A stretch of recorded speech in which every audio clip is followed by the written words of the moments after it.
If you guys enjoyed this video, remember to leave a like and subscribe to the channel. With that being said, hello everyone, welcome back to another video. My name is Matthew, and today we're taking a look at the NECA 1995 Burning Godzilla from Godzilla vs. Destoroyah. Now, if you're looking at the release dates of these videos chronologically, you might have noticed I skipped a figure. And you probably already know I have it, but I skipped it. That being the 1994 Godzilla. There's a good reason. My 94 is screwed. Blatantly screwed. It is one of my oldest figures. I think it's like my third oldest. Because I remember it was first the 54 NECA, then the NES NECA, then the 94, then the 2014, and then those like bootlegs and the 10-pack, you know what I'm talking about. It's like one of the most viewed videos on my channel, so thank you very much. Even though it was like years ago, still, thank you. Anyway, yeah, that 94 had an issue with its head where it did that thing where it like popped off, and back then I didn't know how to treat my figures correctly, so I glued it. But what happened was the glue ran through the body, fused the head and neck together, went through the chest joint, and then like ran down the tail, sort of the backside, and then like fused the backside with the tail. So essentially all of this running down and to only the back portion of the tail was all fused together. Not to mention his jaw was also shut because there's actually a tiny little hole where the jaw connects to the actual head.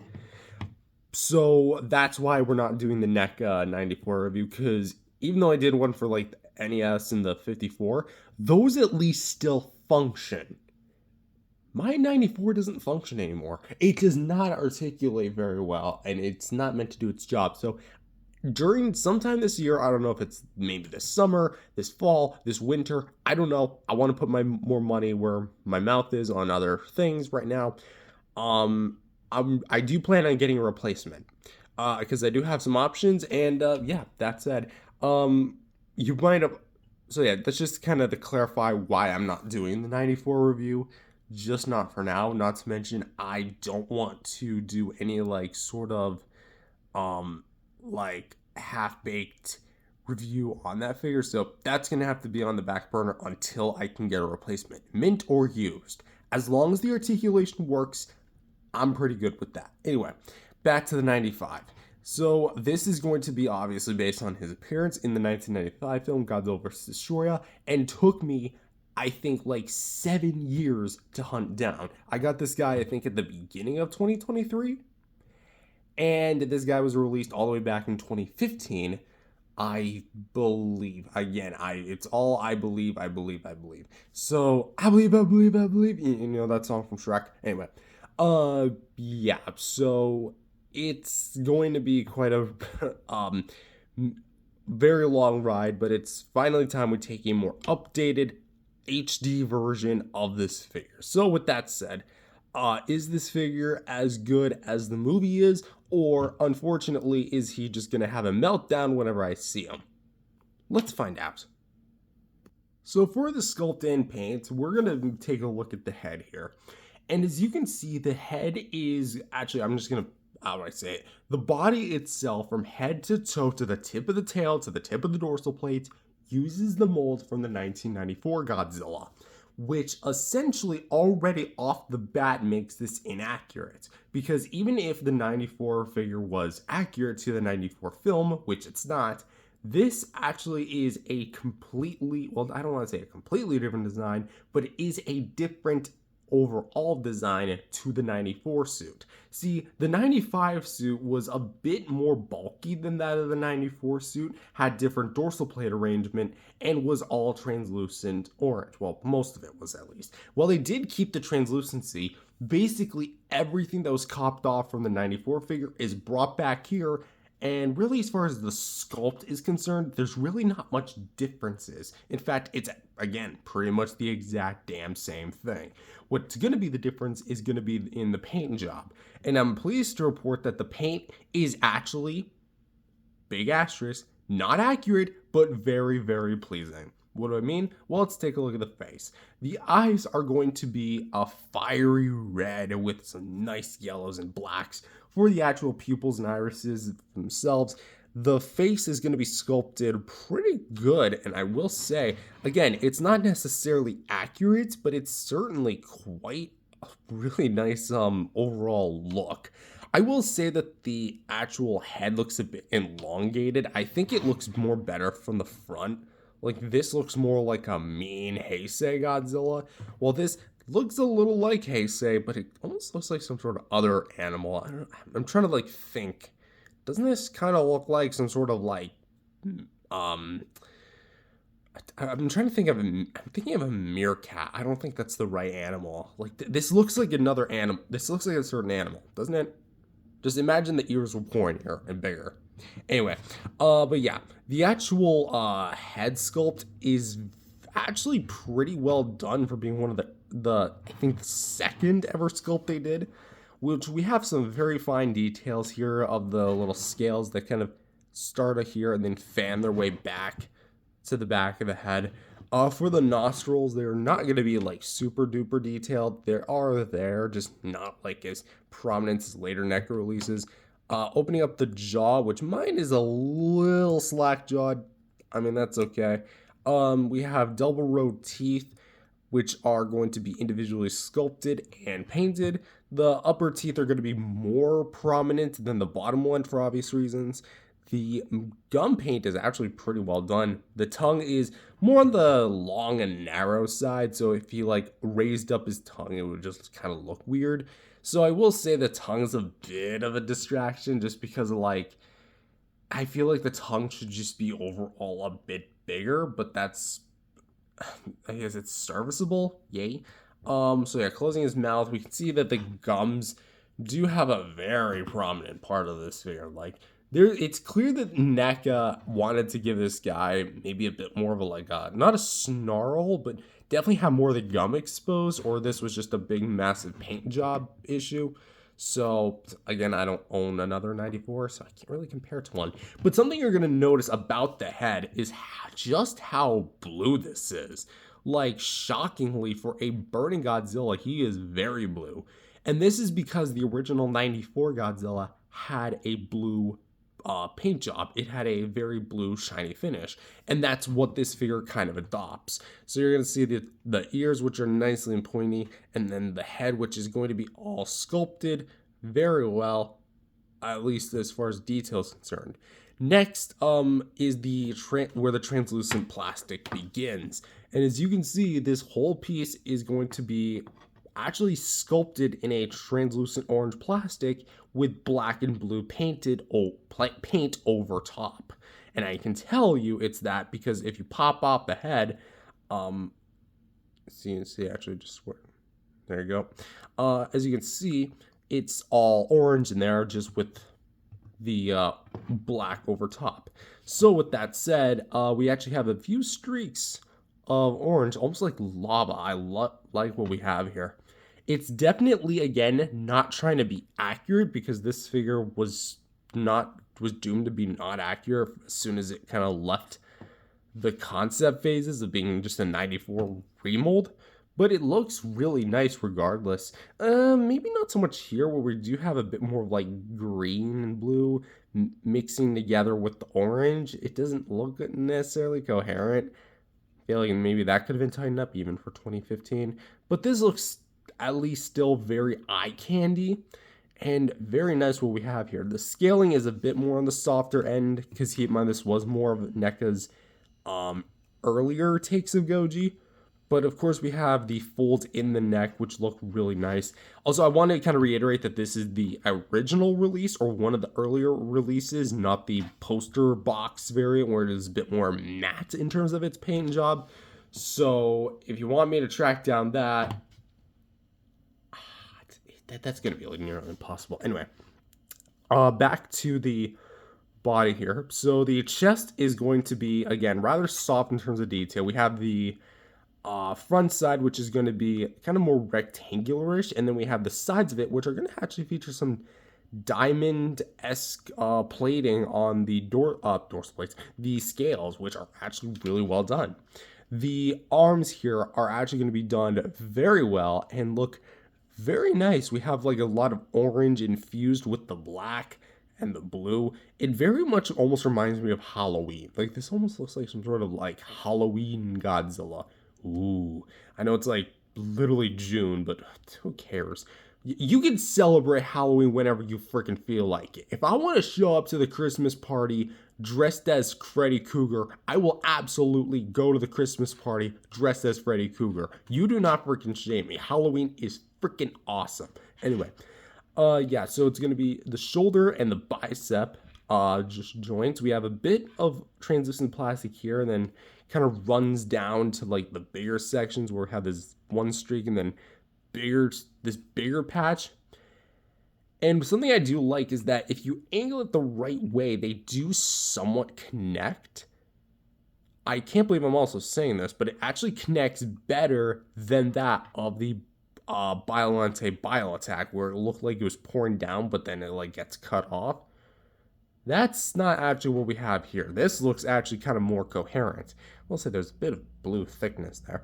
Anyway, for this bicep, because it's not actually the same across both of the shoulders, is that, yeah, we do get like this, almost looks like an N, doesn't it? And then this looks like a inverted C. I'm not crazy, right? N and C.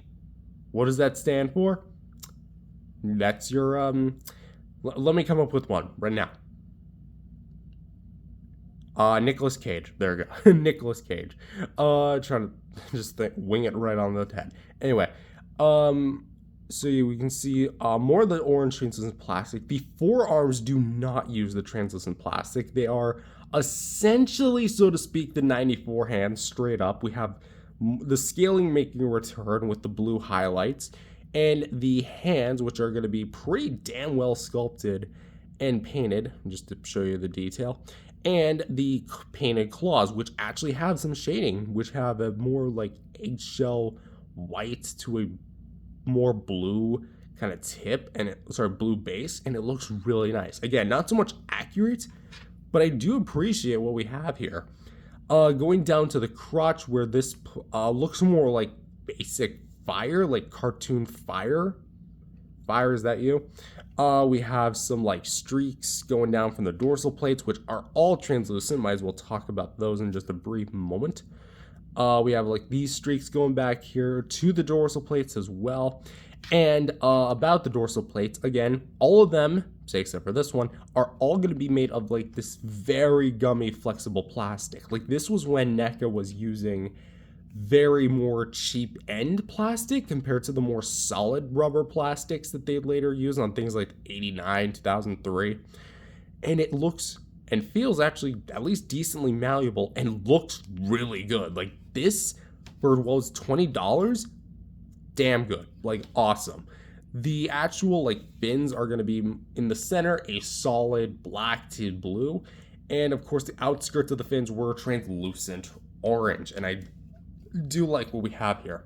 If I did have a bit of an issue, it's that the strips that they connect them by are also going to be translucent orange, but the body itself is mainly just the black, so it definitely looks a bit color iffy when you actually look at it from the back, so there is that. This dorsal plate we'll talk about in just a sec, but it's mainly as a transitioning point to the rest of the tail. But for the actual like thighs, like the legs, we have a lot of like nice flare and fire kind of flaring up, as you can see here. This looks really nice, and I do appreciate what we have here. We have like the folds in the skin almost looking like the suit, and I kind of wish there was more of like the folds to make it look more like the suit. I mean, you kind of can get them here, but it doesn't really look, again, 100% coherent. But as you can see here, there's definitely like a shiny finish, which I guess kind of makes sense because the 94.5 Godzilla, was actually kind of wet in some scenes, so you could maybe cop it off as that. Moving on down to the actual knees, again, much like I said, the translucency ends where the forearms do and where the lower legs do. And essentially they are, again, the 94's legs. So that means if you broke your 94 and you have an extra 95 laying around, you could actually salvage this. So for the actual knee, it's solid plastic, so it doesn't have any of the orange, but it does have a nice blue flare with all like the different scales.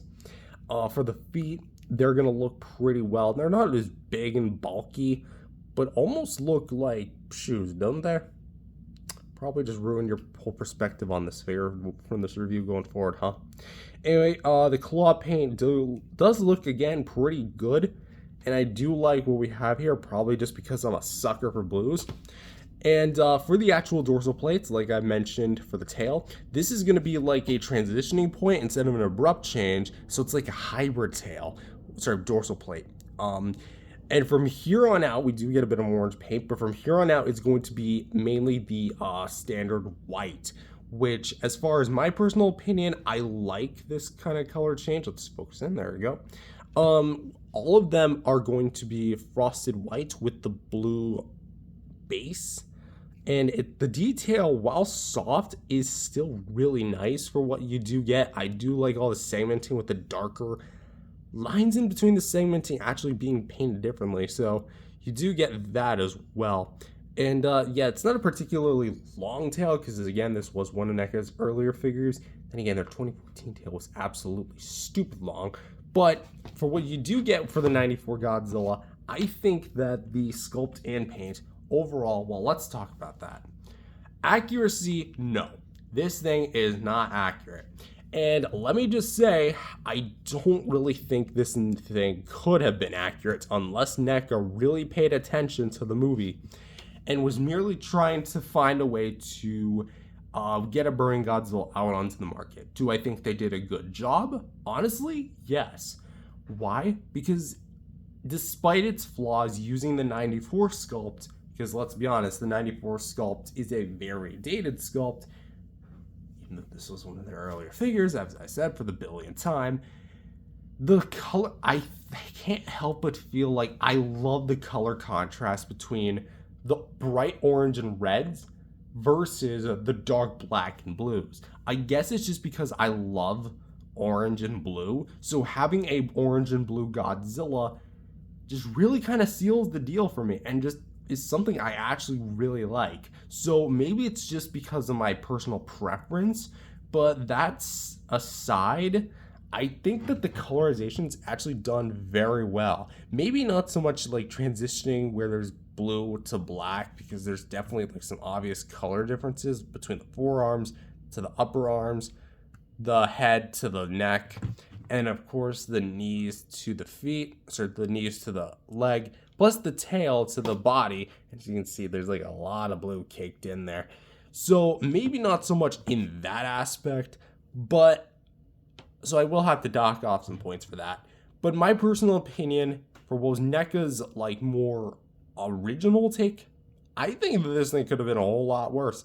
So for sculpt and paint, I'm gonna have to give this thing a 8 out of 10. Not bad. I think it's at least really good. Well, actually really great, I should even say.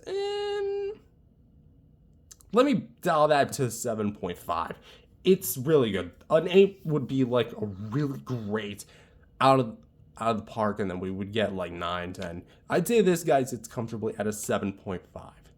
At least in my personal opinion. It's somewhere between 7.5 and 8. So your mileage will vary, but for me, I say 7.5. Next up, articulation, the whole reason why my 94 Godzilla got ruined. So for the jaw, we actually have a hinge, so you can close up, open up about that far, as you can see.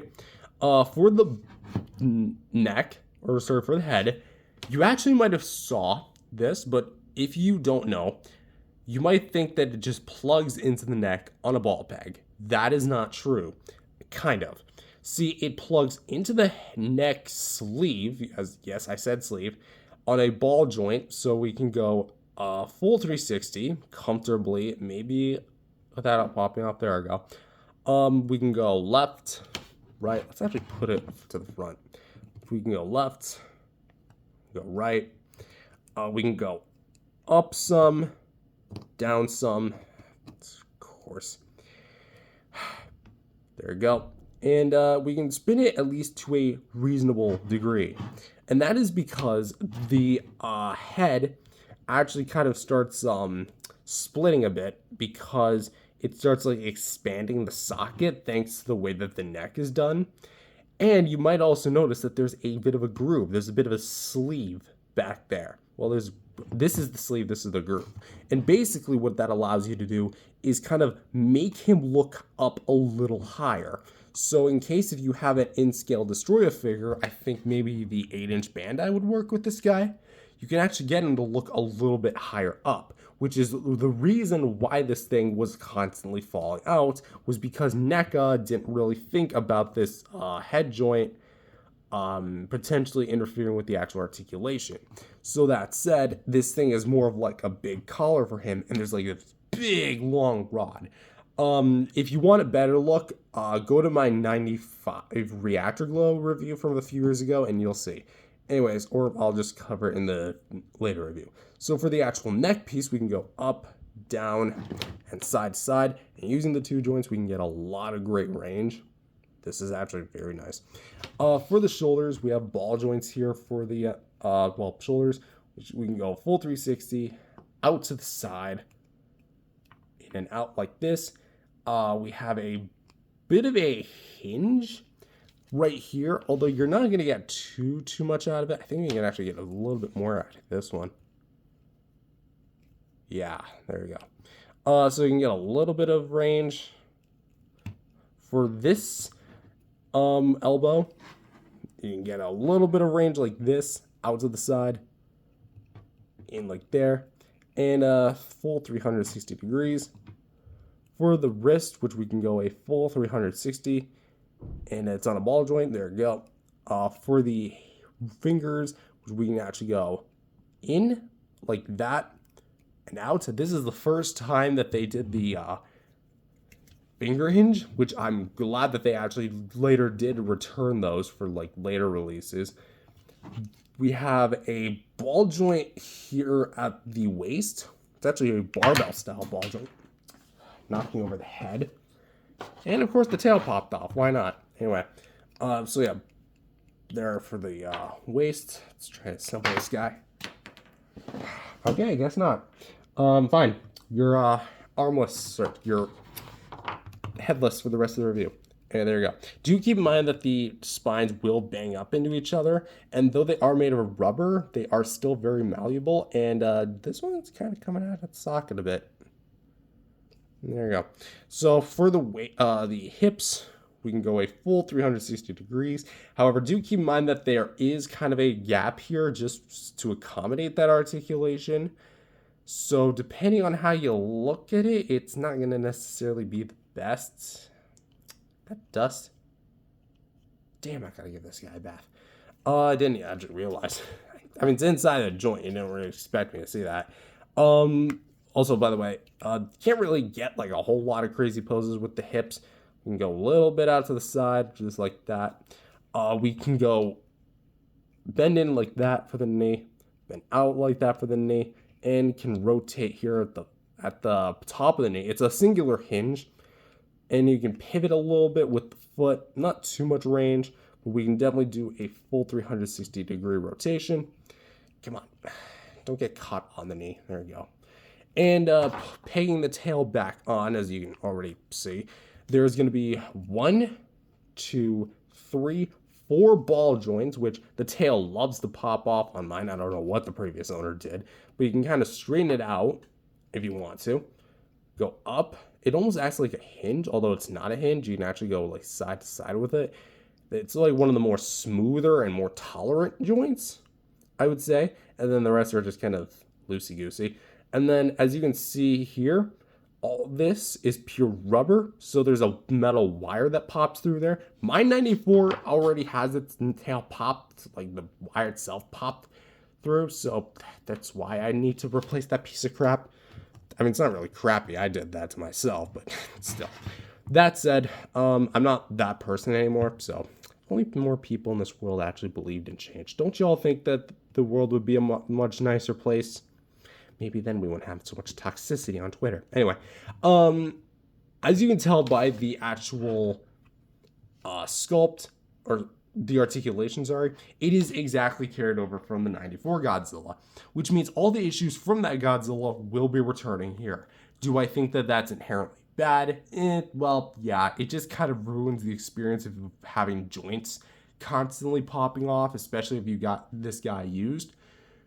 So there is that, but overall, is the articulation at least functional? Yes. It's actually one of the more movable Godzilla figures, because the 2014 wasn't really able to look up all that much, but with all the 95 articulation, you can actually get this guy to look a decent amount up. It's more like this way, not like straight up like the 94 monster arts, but it's at least serviceable. It's very good. It's very serviceable, very nice. Do I think that it's honestly like super good as far as the articulation? A little bit. Arms are really nice. They're probably my favorite part about it. Waist is actually really well done.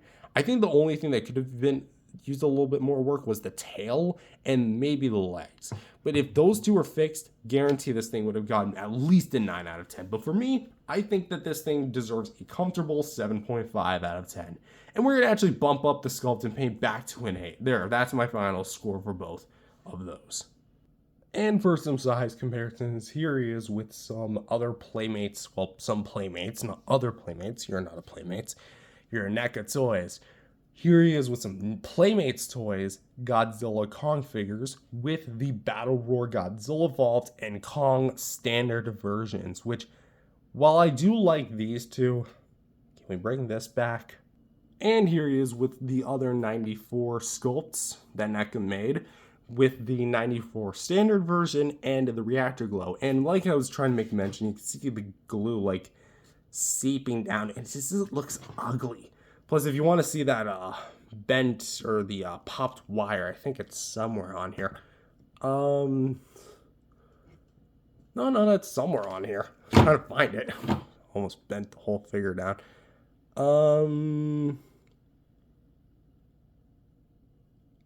Yeah, I don't think I can find it, but it did pop on me a few years ago, and I'm trying to find like where the actual... I think I may have sealed the hole. Oh well. But yeah, this wire is busted, so this whole figure just needs to be put out of its misery. And once I do replace it, I don't really know what I'm going to do with this thing. And finally, here he is with the only 6-inch scale Destoroyah figure I have. I know, laugh at me all you want. The Playmates Destoroyah from the Toho Classic Series line. Rest in peace. And so overall, what do I think of this figure? I think my thoughts were pretty clear, but it's nostalgic in a way, because I remember wanting this guy so much as a kid and going to like great lengths to hunt this guy down, but unfortunately those great lengths were not great enough, and they were just too far or too close. But eventually I did find a secondhand listing, snagged this guy up, and I walked away a happy camper. That said, is the figure perfect? No, far from it. It's actually one of NECA's more weaker figures just because of the way it was produced and the fact that it uses one of the earliest sculpts in the line. Then again, this figure was one of the earliest releases. If NECA had done this figure like from the ground up in its more like recent years, like maybe 2018 to 2020, this figure I 100% guarantee would have blown the competition out of the water as I spit all over the place. But on this figure's like current own accords, is it dated? Absolutely. Is it worth going back to? I would say if you are interested to see NECA's history. Because these days, I feel like with Hiya Toys on the market, producing classic Godzillas, because they haven't announced a Burning Goji yet, nor like a 94 Goji. I think they only ever done like a 91 Godzilla. I would say wait for them to make one. If you really want a 6-inch scale Burning Godzilla, wait for them. Monster Art's way too expansive. Bandai figures, take them or leave them. There are soft vinyls. You can do whatever the hell you want with them. But as for the NECA, I would say pay no more than $60 for this thing. loose or in the box. I paid about 30. I think I walked away a happy camper. But as for my final score, I rate this thing a, let's actually go a midway. Let's go this one. 7.75. I know that sounds weird, but it's right there. It's right in the middle between 7.5, which would effectively be 7.50 if we're using like decimals, and a full-on 8. So there you go. It's like midway through those two. I really cannot decide. It's right there. But with that said, thank you guys for watching. If you enjoyed it, leave a like and subscribe to the channel, and I will see you guys in the next video. Peace out, everyone.